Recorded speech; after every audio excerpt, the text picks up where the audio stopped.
Good morning. We continue on page 161 with Canine Anthropologists.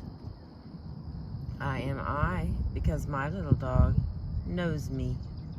Gertrude Stein. The dog's gaze is an examination, a regard, a gaze at another animate creature. He sees us, which might imply that he thinks about us, and we like to be considered. Naturally, we wonder in that moment of shared gaze, is the dog thinking about us the way we are thinking about the dog? What does he know about us? We are known by our dogs, probably far better than we know them. They are the consummate eavesdroppers and peeping toms. Let into the privacy of our rooms, they quietly spy on our every move. They know about our comings and goings. They come to know our habits, how long we spend in the bathroom, how long we spend in front of the television. They know whom we sleep with, what we eat too much of, whom we sleep too much with. They watch us like no other animal watches us. We share our homes with uncounted numbers of mice, millipedes, and mites. None bothers to look our way. We open our doors and see pigeons and squirrels and assorted flying bugs. They barely notice us. Dogs, by contrast, watch us from across the room, from the window, and out of the corner of their eyes. Their watching is enabled by a subtle but powerful ability that begins with simple vision. Sight is used to pay visual attention, and visual attention is used to see what we attend to.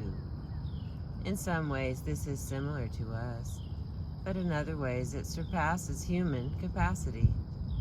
The blind and the deaf sometimes keep dogs to see or hear the world for them. For some disabled persons, a dog may enable movement through a world they cannot navigate alone. Just as for the physically impaired, dogs can act as eyes, ears, and feet, so also do they act as readers of human behavior for some autistic individuals. Persons with any kind of autism spectrum disorder are united by their shared inability to understand the expressions, emotions, and perspectives of other people. As the neurologist Oliver Sacks describes, for an autistic person who keeps dogs, the dog may seem to be human mind readers, while an autistic person cannot parse a brow furrowed with concern or interpret the rising tone indicating someone's fright or worry. The dog is sensitive to the mindset behind them. Dogs are anthropologists among us. They are students of behavior, observing us in the way that the science of anthropology teaches its practitioners teaches its practitioners to look at humans. As adults, we walk among other humans largely without examining them closely, socially trained to keep to ourselves. Even with those we know best, we might stop attending to the minute changes in their expressions or their moods or their outlooks. The Swiss psychologist Jean Piaget suggested that as children we are little scientists, forming theories about the world and testing them by acting. If so, we are scientists who hone our skills only to later neglect them. We mature by learning how people behave, but eventually we pay less attention to how others are behaving at every instant. We outgrow the habit of looking. A curious child stares with fascination at the stranger limping down the street. He will be taught this is not polite. A child might be enraptured by a swirl of fallen leaves on the pavement. By adulthood, he will overlook it. A child wonders at our crying, monitors our smiles, looks where we look. With age, we are all still able to do all of this, but we fall out of the habit. Dogs don't stop looking at the gimpy walk, at a rush of leaves tumbling down the sidewalk at our faces. The urban dog may be full of natural sights, but he is rich in the odd. The drunken man swerving through a crowd, the shouting sidewalk preacher, the lame and destitute, all get long stares from the dogs who pass them. What makes dogs good anthropologists is that they are so attuned to humans. They notice what is typical and what is different. And just as crucially, they don't become inured to us as we do, nor do they grow up to be us. Excuse me. Dogs' psychic powers deconstructed. This attunement to us feels magical. Dogs are able to anticipate us, and it seems to know something essential about us and others. Is there clairvoyance? A sixth sense, maybe? I am reminded of the story of a horse. At the turn of the 20th century, the actions of the horse Hans, whose ironic, clever Hans, has come to stand both for what he could not do and as a warning against over-attributions to animals. Animals helped shape the course of animal cognition research for the next 100 years. Hans, his owner claimed, could count. Shown an arithmetic problem written on a blackboard, Hans tapped out the sum on the earth with his hoof. Though he had been encouraged and reinforced using straightforward conditioning for tapping, this was not a rote response to predetermined questions. He was excellent at all sums, with novel problems, and even when the questioner was someone other than his trainer. Such was the tenor of the time that this discovered presumed latent cognitive ability of horses created a small fervor. Animal trainers and academics alike were stumped as to how Hans was doing it. It almost looked as though there were no other explanation than that he was actually doing arithmetic.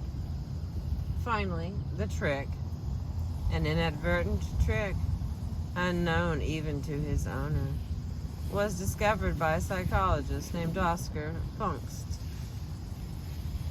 When the questioner himself was prevented from knowing the answers to the problems, Hans' math was wildly off. Hans was not counting, and he was not psychic. He was simply reading the behavior of his questioners.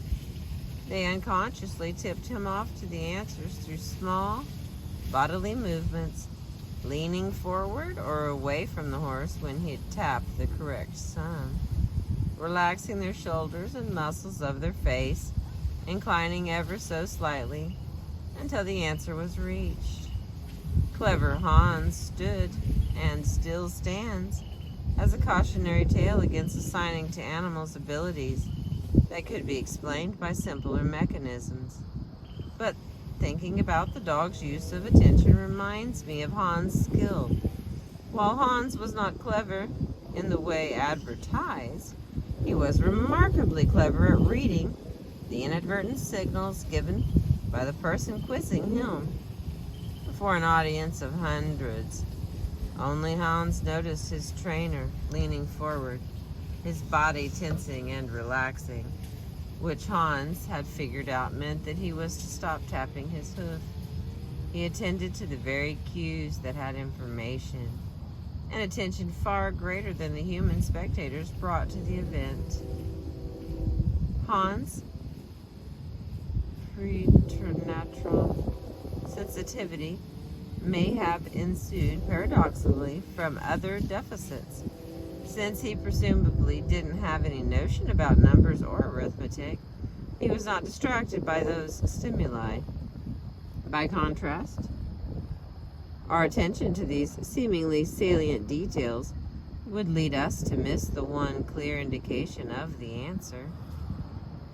An experimental psychologist I've met who does research with pigeons demonstrates this phenomenon while teaching his undergraduate class. He shows the students a series of slides of bar graphs with blue bars of various lengths set against a white background. The slides fall into one of two categories. He says, those that have some unspecified Xness feature and those that don't. He points out which slides are members of the Xness category. He then puts it to the students to use the examples slides to figure out what the conditions for Xness are. After many minutes of frustrated and failing attempts by the students, he reveals that pigeons trained on a set of members with Xness can, without fail, tell of a new graph whether it satisfies this elusive criterion or not. Alright, that was a long sentence. I'm going to read that again. After many minutes of frustrated and failing attempts by the students, he reveals that pigeons trained on a set of members with Xness can, without fail, tell of a new graph whether it satisfies this elusive criterion or not. That did not make it better. The students shift uncomfortably in their seats. Still not a person comes up with the answer. Finally, their professor fills them in. Those slides that are mostly blue are members of the Xness category.